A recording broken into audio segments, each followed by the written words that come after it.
Welcome. I'm Annette Bogish. I'm in the law department. I am their legal program specialist, paralegal, and I have been doing this now for over 30 years. So hopefully through this process, we're going to give you a little bit idea of what the legal documents are. That's for the development that happens in Austin, what's required, what you may hear from your reviewers, and then the documents we need to actually be able to approve your project.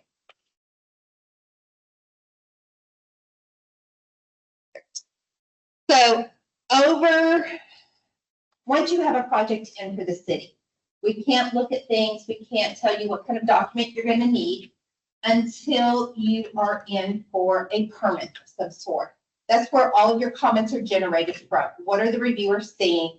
How are they going to be able to permit it? If it needs a drainage easement, that will be a comment. You need a drainage easement. It is not something the law department dictates, so you will need to work with your city reviewer to come up with what type of document it is.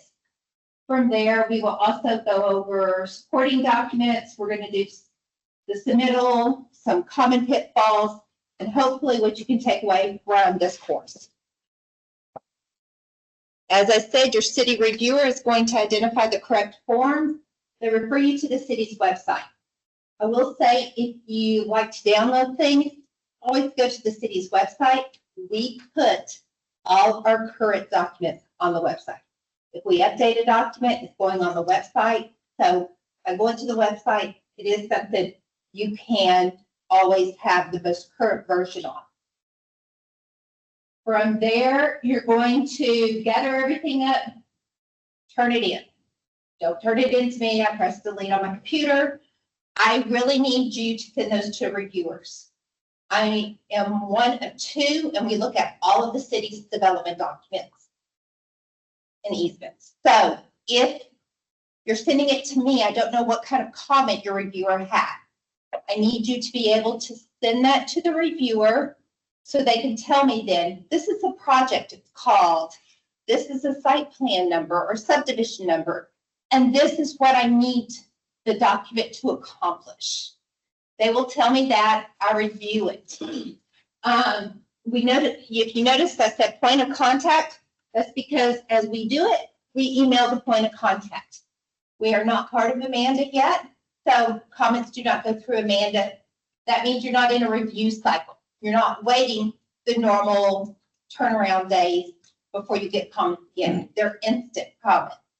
You get an email back, we identify the project, your site plan number, we send it to you.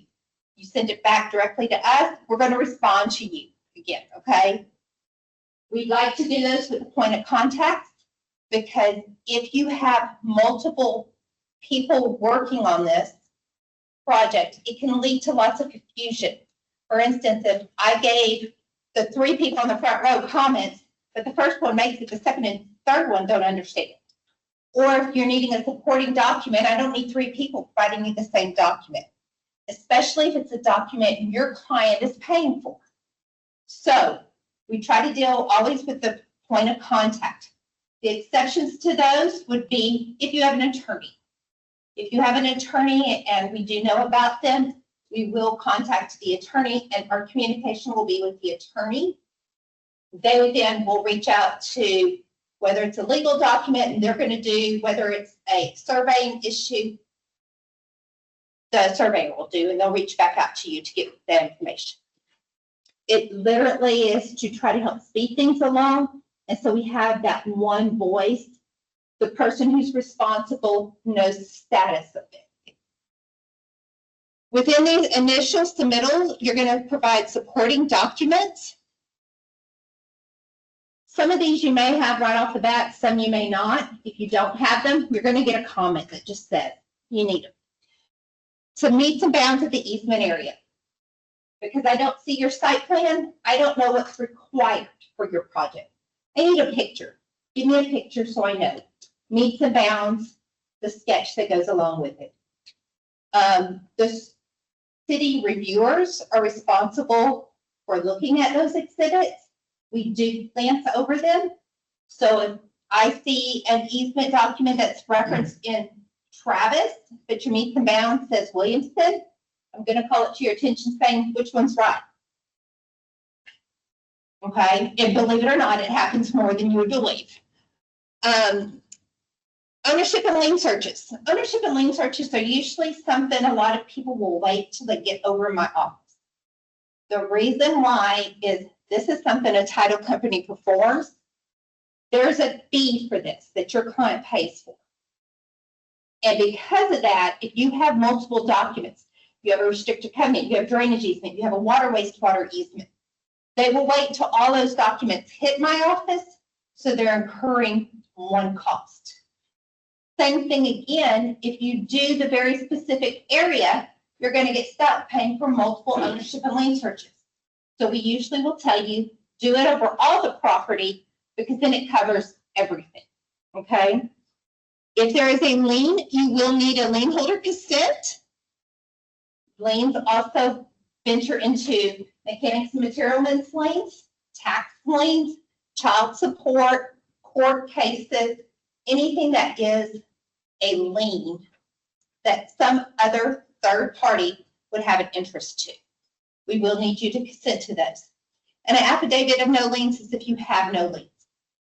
If you are doing a street deed, because you are actually deeding property to the city of Austin, we do not take that property subject to a lien. You will be required to work with your lender to obtain a partial release. We don't dictate the form. I don't have a form on my website. It is totally up to your lender what the form is. We just need to see the portion that's going to be the street is released from our lien. That document has to be recorded, but the good part is if you didn't know about it and you're doing a street deed, I don't make you do a new ownership and lien search as long as you're within that 30 days. Travis County can't get those uploaded fast enough for a title company to pick those up. So we will actually take it off a recorded copy. So you'll provide us a copy of the recorded instrument. The ownership and lien searches must identify 3 things. They must identify who title is vested with. Giving me a copy of a warranty deed does not work. I need the title company to specifically state title is vested with. They're making that affirmative statement. The legal description of the property and a comment that there are no liens or here's the lien holder information. Most title companies will provide you, it's a deed of trust dated this from this entity to this trustee, recorded in document number blank in an official public record. That's perfect. I can go off the title company's report. I don't need the actual document to verify it. However, if you go with a title company and they say deed of trust document number blank, you're going to get a comment back from me that says, please provide the document. I don't know who the lender is. Don't know the dollar amount. So I have to actually read those documents to see that information to confirm your ownership and lien search. Additionally, when you do your ownership and lien search, if you have a president or a vice president of a bank signing the lien holder consent, we assume they have authority. So you will not get a comment saying you need to seek corporate authority for that person. If you have a relationship manager, we don't know that they have authority. Bankers, do they have authority? So just know that when you're going to a bank, if it's anything other than a president or vice president, you're going to have to provide signature authority. Some banks, that's harder to get than most corporations. Banks are just harder to get those documents. Tenant's consent is only if it's applicable. It would appear, it may appear on your ownership and lien search, it may not. If it does, you're going to have to consent to it. We rely upon y'all telling us if y'all have a lease on your property. This also includes billboards. If you have a lease for a billboard, They have to be sent to the easement. Okay. Billboards is a big one because people will lease out some of the land for a billboard. Corporate signature authority. This is a new change that we are doing with our forms. We used to say just corporate signature authority, and it has to be current within 12 months. Corporations change, people change, and we don't know if they're still working for that corporation. So we do require them to be updated within 12 months. Now, does that mean you have to go back to an attorney and draft everything new? No. You can do it at, look at your corporate documents, but most of those will allow a board to vote on stuff. So the board has a meeting, they do a meeting in lieu of if it's allowed, and they say, you know, John Doe, who's president of this company, who's a general partner of this company, can sign on behalf of everyone. Okay. The secretary signs it. That happened at a board meeting. The secretary takes minutes. They provide that document to us, and that will work for corporate signature authority. If you provide a document and it says the president of this company has authority, I don't know who the president is. So you're going to get asked for an additional document. Additionally, because we are the only ones that read these, I don't have time to read corporate documents that are 40, 50, and 60 pages long, much less the ones that are 100. We ask that you tell us what sections we need to look for. Look at section this, this, and this, which will get me highlighted. I'll go straight to those sections and look at it and get your signature authority from it, okay? The after recording return to page, even though it doesn't seem like much, there again, because we're the only ones that look at them, we get hundreds of these. If I don't have an after recording return to page, I don't know the project. I don't know your site plan number. I'm good at names. Sometimes I'm good at project numbers, but I'm not that good. I can't remember that many numbers, site plans. I've got them going back. I've got a revision that's an 88 revision. I've got projects that were filed a couple of weeks ago. So a lot of times ban passes on these. I will need that after recording return to page. It also lets me know who the city person is that requested the documents. So whenever it's returned and the law department signs off, they know who to give the document to over at Development Services. Property description. We identify things, property, basically a couple of ways. Pre-subdivision, property is identified as acreage. Acreage out of a certain survey. Once you go through, and you can have requirements at a subdivision stage, which you'll be required to get. But once you get subdivided, your property description changes to a lot and a block. That's your legal description, okay? It's not just lot 1, block A. It's lot 1, block A of the XYZ subdivision. The subdivision recorded in document number blank, official public records of Travis County, Texas. It's the whole verbiage, okay?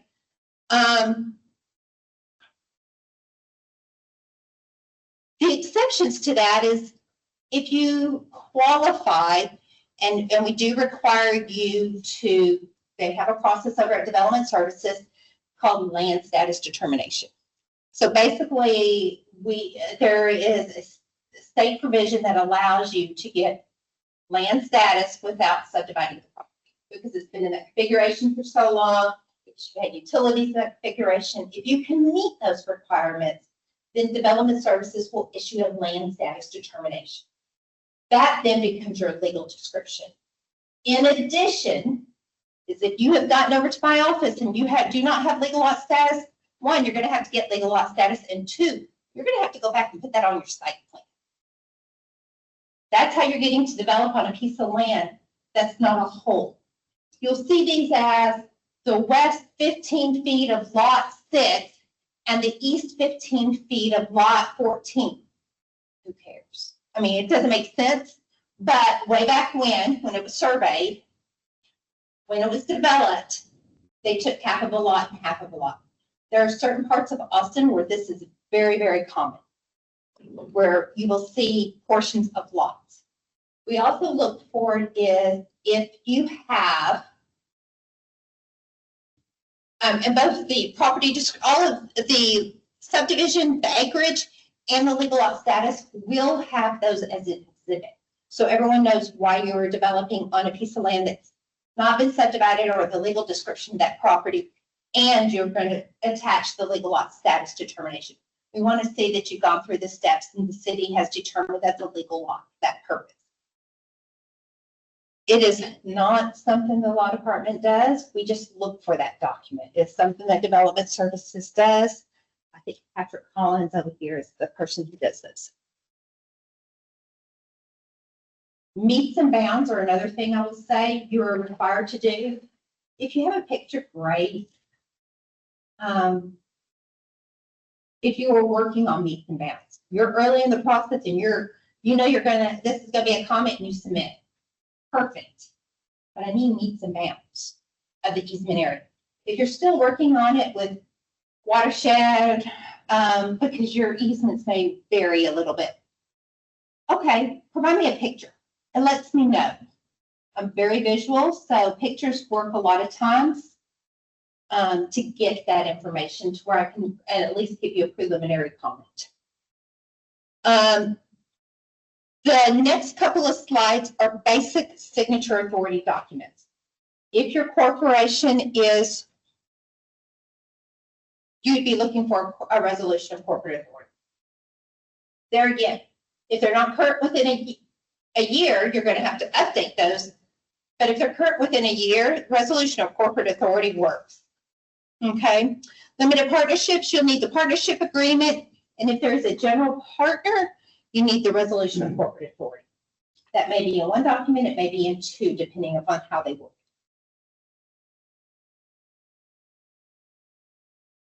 Partnerships, you need the managing or the partnership agreement with the managing partner info. Okay. Partnerships, a lot of times you'll see Jane Doe and John Doe are managers and you give me John Doe's signature. No, whenever I see the word and, it requires more than one signature to be able to be signed off on. So we will go back and say you need Jane Doe's too, because the word and appeared in their partnership agreement. Didn't say or, it didn't say that they were, one can act on behalf of the company. So we will look at those and read those very closely to see if it's one or the other or both.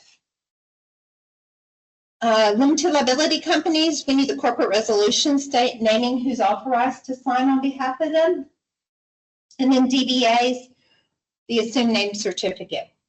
Please note, these documents do not come from the Secretary of State's website. These are corporate documents. They may be the same documents that were filed with the Secretary of State, but if you print me something from the Secretary of State's website, I'm going to say I need actual corporate documents. We don't look at the Secretary of State's website. It may or may not be accurate. It's only as good as someone attaching the documents to it. So we really overlap on those corporate documents. If your client is really cautious of providing those documents, you'll get this. I'm getting them more and more frequently. If they're cautious about not wanting that document called out, you need to contact me. We will set up a Teams meeting. You can come in the office. You can bring me your document. We will look at it right then and there. No, you cannot drop it off. You cannot walk in. You have to have an appointment to get in with me, just so I can manage my calendar and manage my time so I can provide the good service to y'all. You'll come in, I'll look at it right then and there, and we will check that requirement off, okay? As I said, some of them really don't want those documents out because as soon as you turn them over to the city, it's subject to an open records request. Totally get that. So this sometimes will appear. Just know, reach out to me via email, phone call, say, hey, I need to bring you in documents because my client doesn't want them subject to an open records request. You bring them in, you take them with you. I don't have possession of them. The submittal and review. So the city staff, actually, when they get the document, they submit it into a system. It's a tracking system for us.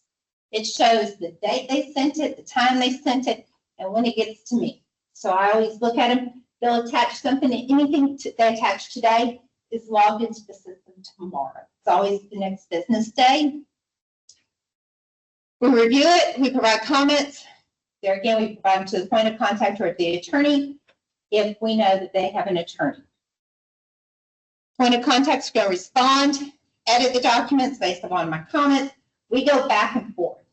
It can be one time, it could be 100 times. We just go back and forth. I get about 200-300 emails a day, but it's going back and forth, and I can respond faster than a review comment.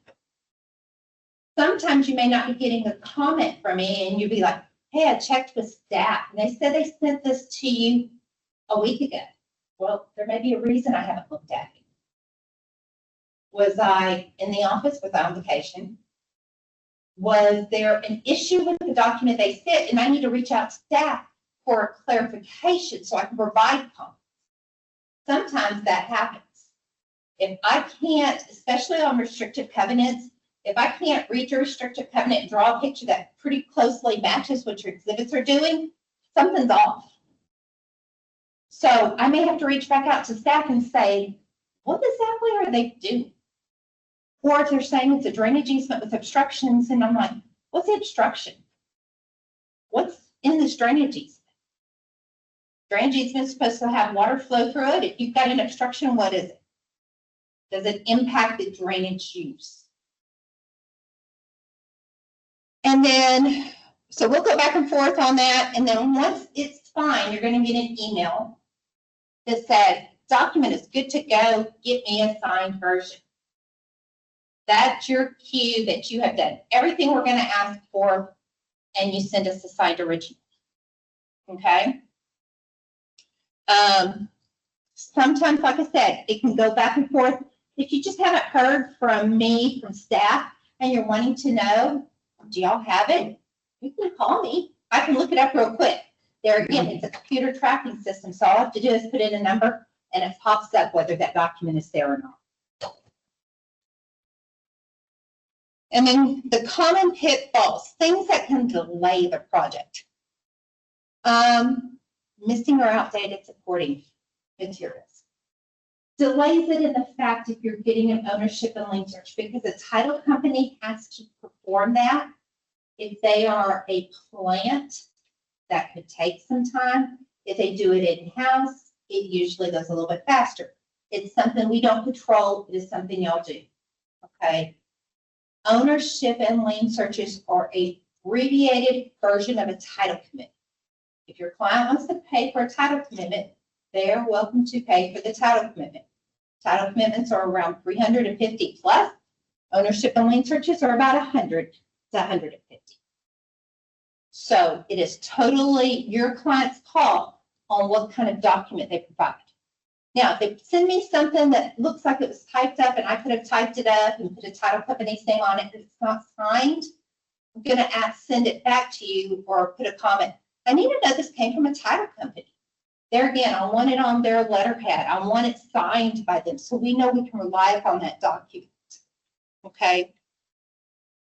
Incorrect property descriptions. This really comes into play on if you have to get that land status. You have to provide documents to DSD to prove your case for that legal lot status. Then they have to issue that. It can just cause more additional time. Incomplete or mismatched signature authority. I'm going to spend some time on this. Tim is not Timothy. Steve is not Stephen. Lucy is not Lucille. So we look at what is the corporate document showing. Same way as notaries. If your notary uses their first, middle, and last name, they must sign first, middle, and last name. If they say, oh, I got married and I'm now go by this name, the way they were commissioned is the way notary stamps were. So if that stamp wasn't changed and they haven't changed it with the Secretary of State site, they got a problem. They need to go back and sign it the way they were commissioned, because that's their name. Okay? Secretary of State is the authority, is the controlling entity on notaries. Not the city, it's the Secretary of State's office. There is, I will say, when you go to apply for a notary commission, there's a little bitty, and I mean little, like 6 font, word in there that says optional. No one sees it. They see first, middle, last name, and they will put first, middle, and last name. Your middle name is optional. So if they put that middle name, it's going to catch them. There again, too, we can't make everyone sign their name legibly, but we have to be able to tell that name is there. And it must match the way the corporate documents show or the signature show. Okay. Collecting signatures too early. We put this there as a convenience thing more so. If you're going back to your client every time and asking them to sign off on something, one, you're having to wait for your client to sign it to get it notarized. But additionally, they're going to ask eventually, why am I signing this 3 or 4 times? So it's just easier if we go back and forth. You can submit drafts. They'll send them over as drafts. But then when you've got that, now we're ready for signature, you know, there should be no more comments. The only comment you will give is if someone signs it incorrectly. So we kind of went over notary errors. Modifying city forms without legal basis. So we do have city forms that allows you to go faster in the process. We've vetted those forms. We change them basically once a year, maybe twice a year if needed. But otherwise, those forms have been vetted, they've been used, they've been reviewed. And whenever I say they've been reviewed, by over 6 people, including if we need to reach out to staff. So those forms have been vetted and we know they work for city process. If we tailor each project and the forms to that one individual project, no, you will be waiting longer. I can't make a change to a city form that fundamentally changes it without reaching out. For instance, if Watershed wants, and I'm picking on y'all because y'all are both sitting there, so y'all kind of work together. If Watershed wants something in their drainage easement that says it's a no, we have non-permitted activities, but Watershed says, you know what, for this project, we're okay. We want to call it an obstruction, but the reviewer or the applicant wants to very specifically tailor it. If I don't know that the city staff has okayed that and they've changed that wording, you're going to be stuck with me waiting for a meeting. I don't know what those provisions are, and my calendar, along with city staff's calendar, can take a couple of weeks usually before we can get together for a meeting. So we strongly encourage not to change our forms. There are situations where it's justified. If so, reach it out to me. Tell me what it is. Include it. What is the legal justification for a change? If there's no legal justification other than you don't like the way I write, sorry.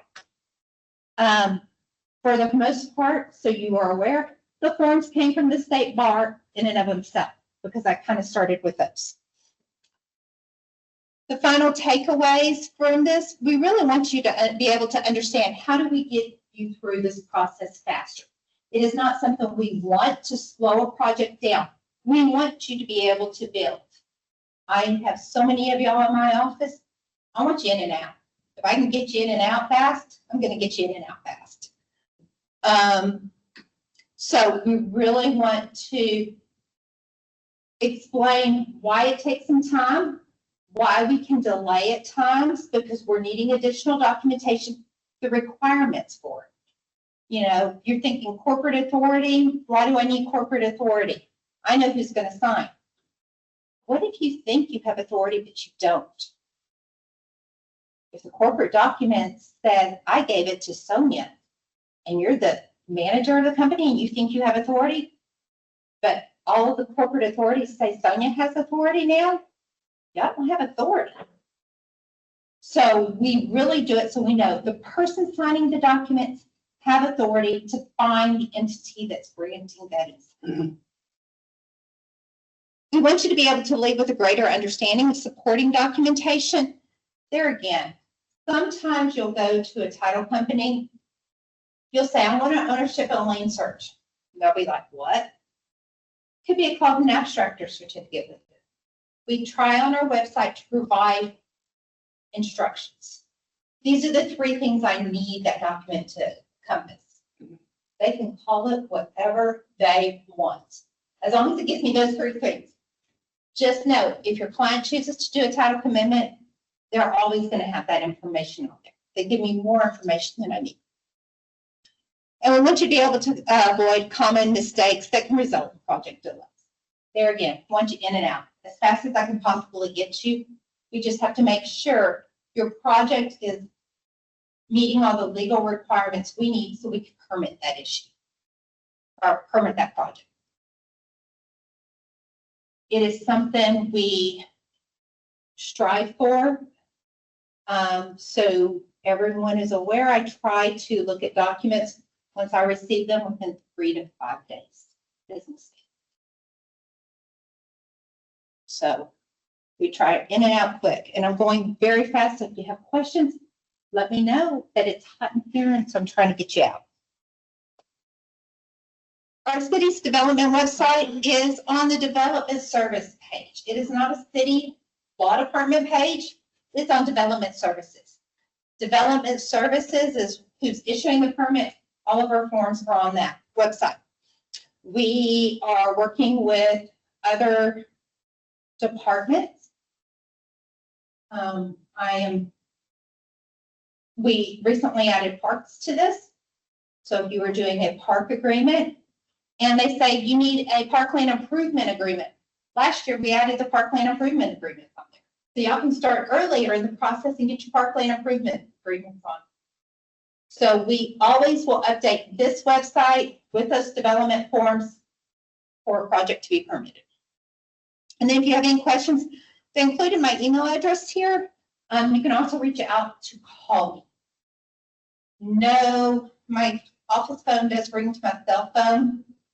So the only thing I do ask is if you cannot sleep one night and you want to work at 2 a.m., please don't call my phone. Because it does ring to my house phone, because it does to my cell. So just, and you laugh, but I got a phone call this morning at 2 a.m. because someone was working at 2:22. 2:22, they called me, and they're like, oh, we just wanted to leave you a message on your office phone. But it rang to my cell. So I try not to get those phone calls really late at night or early in the morning. But it does ring. I will answer it. I may say, I'm in the car, I'm at a training, I'm doing something. I'll call you back and schedule a meeting. Okay. I have scheduled appointments on usually Tuesdays and Thursdays. If I have a project going that's hitting crucial status, I can make arrangements and come in additional days, but I try not to. I like to try to be able to get some teleworking in. I also work Monday through Thursday. I am always up for solution or critique on the forums. If you have a comment, if you are saying, you know what, I've provided this comment 3 or 4 times now. I think it would be better to modify this. Reach out, let me know, especially some of the attorneys do. I save those, and when we update those forms, we pull out all those comments. We say, hey, this is happening more and more frequently. This is happening because we're developing infield now more so than raw land, so we need all these special provisions. We will look at those forms. They may need to be updated based upon what's happening in Austin. So it is not something we do not do. There again, it goes through over 6 people to update those forms.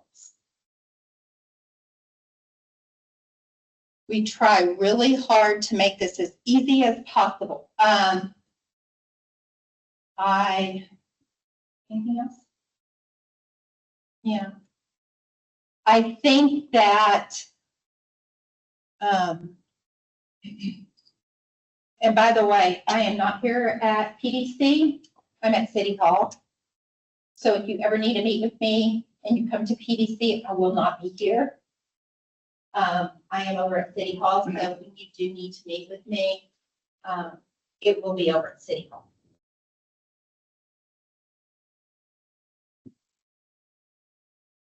We do work for the county too on their reviews. If you are developing in the ETJ, those documents more than likely will come over to me for certain aspects. We do regulate drainage and everything in the ETJ. So if it's something we regulate in the ETJ, those documents will come over to me for review. When that happens, if there is any type of question, please note, it's not the city reviewers I need to get hold of as well. It's also the county reviewers.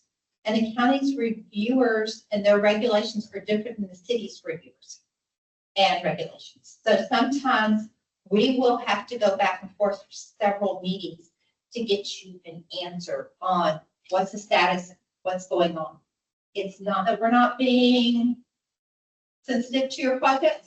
It's just you're adding another governmental entity to the mix, which can cause confusion sometimes.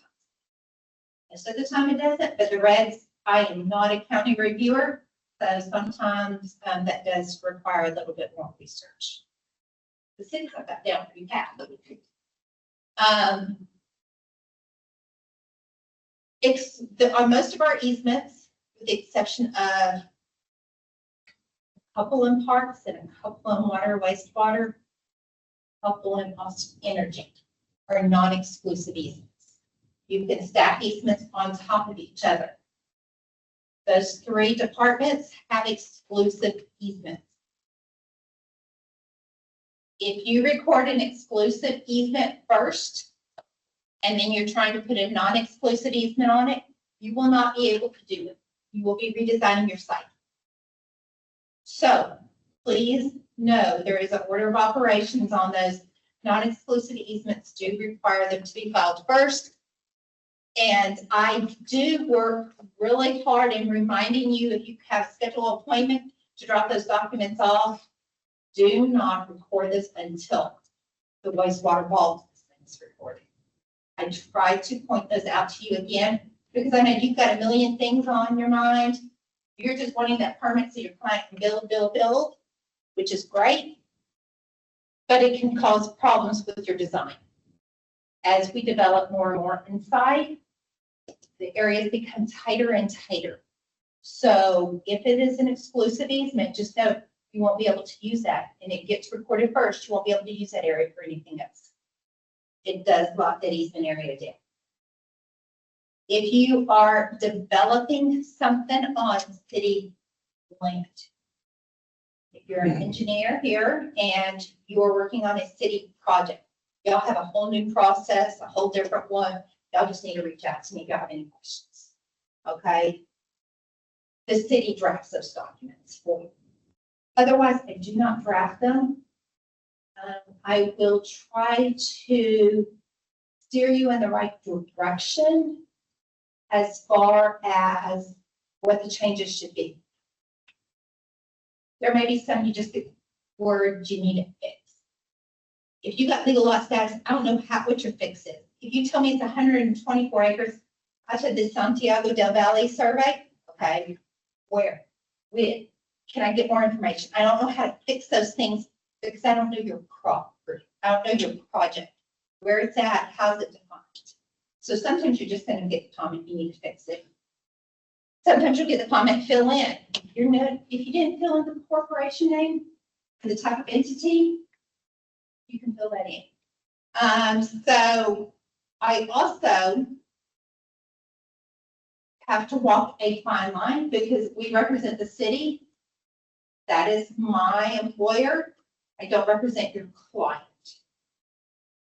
If you're developing something, I cannot tell them you need to do X. That's what they can get attorneys for. to tell them to do X. I will try to steer you in a direction. Sometimes there's more than one way to do your development. For instance, do you need a separate drainage easement, or can you roll that drainage easement onto a restrictive covenant? Well, if you're already doing a unified development agreement, put your easement in that unified development agreement, because it makes sense. It's all together in one document. What we don't want is a drainage easement being omitted, and we have a unified development. We'll also get emails where you may get comments that say, why is this project a unified development agreement? UDAs are really big right now,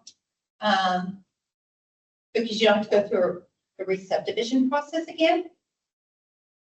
But if you have, if you and I have a lot and there's no reason we need to be joined together other than I'm going to steal all your impervious cover and you can't build on it, that is not a UDA.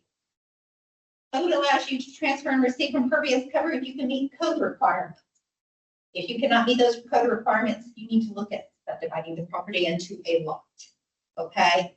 We look at what's the purpose of it. If you have a prime example of a UDA, you have a hospital on one lot and you have the ambulance bay on the other lot. That's a unified development, guys. That functions together.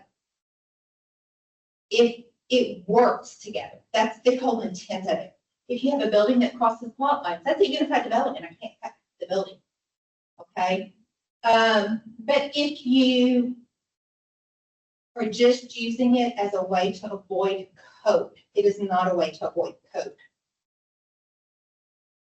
If you are doing something, and the new thing is subsurface ponds, everyone loves to build ponds underground now. If you're building a subsurface pond, our easements go all the way to the bottom, all the way to the top. Your building will be in our easement area. That could trigger license agreements or encroachment agreements. That could trigger problems with your liquor. Therefore, we say you need to give us an elevation to our easement. That elevation goes to the bottom or the top of the pond. It is not a number I will come up with. It is something you need to work. Your surveyors will need to work. Engineers, whoever needs to work and get that okayed by city staff. It is written in the meets and bounds description, so we know exactly where our easement stops. The same thing as if you are developing, we say, think about your project. If you're doing something where you have a building overhang on a sidewalk, there again, our sidewalk easement, all the way at the bottom, all the way at the top. Your building is encroaching into our easement area. You might need to work with staff. Does this need to be a sidewalk that has an obstruction, building overhang or awning overhang? Who does require maintenance of that? If it's so low, it would be hard for us to maintain. You can do the maintenance on that. You're responsible for maintaining that sidewalk. It allows that awning, so you don't have to redesign, because it's a design choice, to overhang into the sidewalk area. You give us an elevation up to a certain point, and you would be doing the maintenance of it. So we do look at things like that. Sometimes it's just us educating you, or it's making you aware of something. If you follow a plain sidewalk easement and you then have the awning and you're going to get caught with doing a license agreement, you might have said, why didn't we do it with an obstruction of required maintenance, which would have gotten you out of the license agreement. Okay, license agreements can take some time and they're always at the end of the project.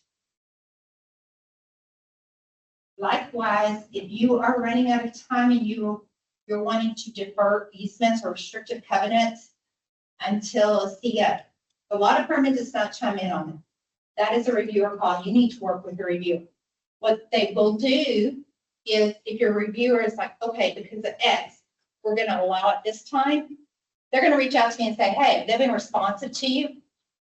I keep track of every time y'all call or send me an email. So I'm like, I haven't seen anything since I've sent them emails 9 months ago. You're not being responsive. So if you're running out of time, if you're running into an issue, there's a risk there.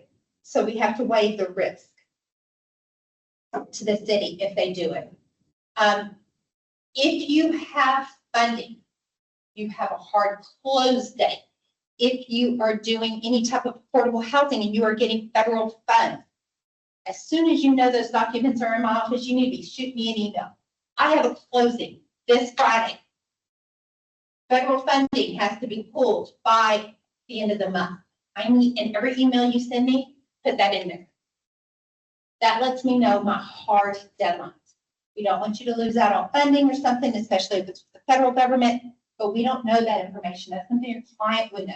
So tell us, even if you're telling us over and over, we appreciate that reminder. We have a closing, we need to do it. It also lets me know, hey, this closing is going to happen on Friday. I'm off on Friday. I need to come in to make sure these documents are done. So we are very mindful of those hard dates. Do y'all have any questions for me? Walked in late. I didn't know if we were going to have this session available in video or the media. I think y'all are going to have this. Yes, we're actually recording now. So it will be there. You mentioned you're not on mandate yet. Is that something that's going to be in the horizon at some point? They keep toying around with the idea, but they've been doing that for several years. So I'm not going to say it's going to happen. I'm not going to say it's not going to happen. I'm just saying I'm not on there yet. If my reviews all go on Amanda, it'd be more like, I think, a cycle maybe. I don't know. So emails work great because I can respond instantly. I want to do advanced, but I can't. Yeah, I was having a hard time with it too.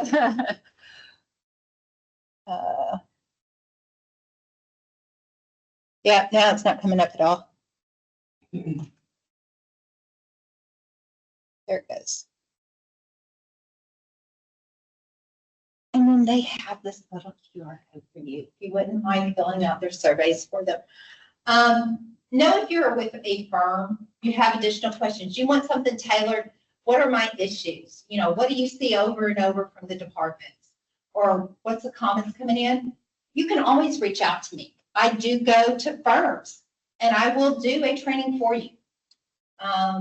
If I'm starting to see stuff that are common questions from your firm, I will also reach out to your firm. Just to clarify, if I am not, if we keep going back and forth and we can't seem to be moving the project forward, and I've provided 5 comments or 6 comments, I will reach out sometimes to the owner. I will usually copy the engineer or the point of contact. I'm going to reach out to the owner too. Why is this an issue? It may be the way your point of contact is saying something is not getting what I need to satisfy requirements. Sometimes it's just the owner needs to hear it a certain way. I will try and explain it a certain way that they understand what is needed. A lot of times that's on corporate authority. And there again, it's explaining it in a way that makes sense to them because it may be a unique situation.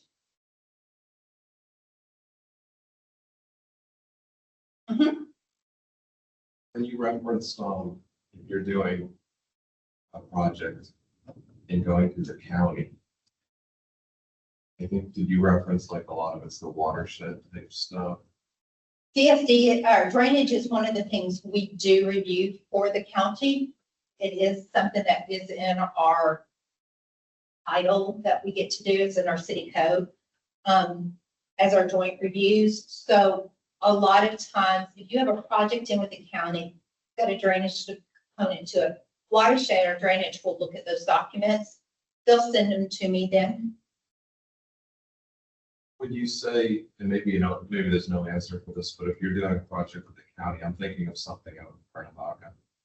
And where? Off of Cuernavaca. Okay. And is it likely to take more time because it's the county that depends. Depends upon the project, the complexity, who the reviewers are, how many projects they have in. There again, if you've submitted something and you haven't heard, it's been a couple of weeks, couple of months, reach out. Because I can also shoot them an email. Hey, this person reached out, they're asking about this project, and here's the county number, and I haven't seen anything, and I haven't seen anything from the city. What's the status of it? Okay, it may be, one, it never got uploaded. Two, county thought city was like, no, this is a county requirement, y'all need to upload. Sometimes it's as simple as that. Sometimes there's a reason why. Oh, it's an engineering thing. We need to look, will this bridge support this project? Is it designed and is it weight-wise where we can permit it? Or is there an issue with that? So it's an engineering issue. So if you're not hearing, reach out and we'll be happy to shoot that in. I'm not going to say I'm going to get an answer, but sometimes it does work where they will respond faster. Mentioning ETJ, I've got a project several years out. We're currently in ETJ on a property that we're preparing to submit for release from ETJ. To deal only with the county, do you have any thoughts, input, experience on that, kind of what that entails? So because you will be county requirements, the county will assume those responsibilities. You may get some issue or some comments from any aspect that we would control, but at that point, you're asking to be kicked out of our jurisdiction. So.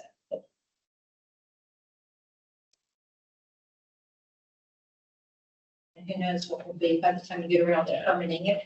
It'll like just still in town. We're just starting that process. Yeah. So I don't know where it's gonna go. If you're doing something, like I said, and you're doing a city project, if you're an engineer and doing a city project, those forms do change. If you are doing a project and parts tells you, or you need a wastewater easement or a drainage easement, and it runs through city property, there's no other way. Staff is telling you, we can't figure it out. You can't figure out how you're going to get it without going through city property. Those are things that will cause the delay because you are having to use city land. And if it's chapter 26 protected, that means you have to go to council. To get on council agenda right now, once you get the RCA started, it's about 2 months out. So we are already looking at towards the end of the year for council items. Basically, our council meets about twice a month. So you could be waiting on council to tell you whether you would be allowed that or not. There are requirements to it. There's a whole process if you have a chapter 26 hearing. For that reason, please use your own property for your development, not the city's property. Don't use our right of way, don't use our land. You can develop it on your lot, develop it on your lot. It is much easier.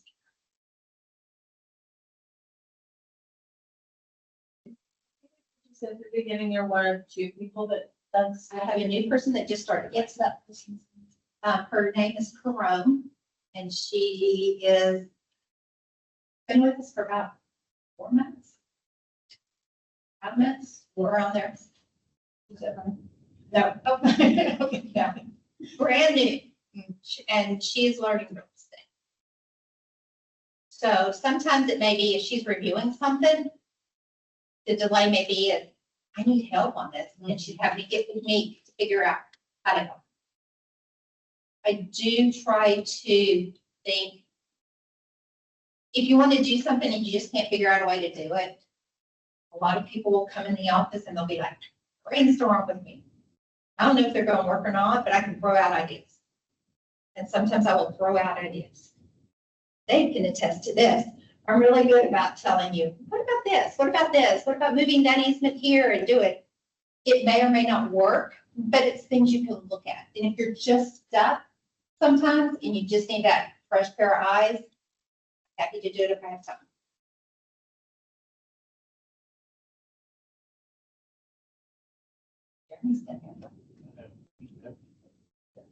Anything else? I know, did you already cover your favorite, that I give you a lot, small lot subdivisions? Small lot subs, no, I did not, but I will tell you about small lot subs. You're doing a small lot sub and you are in the city of Austin. There is a section in city code that you must copy. You don't get a choice. It's in your CCNR. It's copied word for word. It says you shall include, and you list 1 through 14, and you have to pick up 3 sections later on that deal with it. It is, I don't care where it's at, but it has to be in that CCNR, and it must be worded the exact same way. It is something that if it's not in your CCNR and you filed those already, you have to do an amendment to bring those in. It's a requirement for the small lot subs.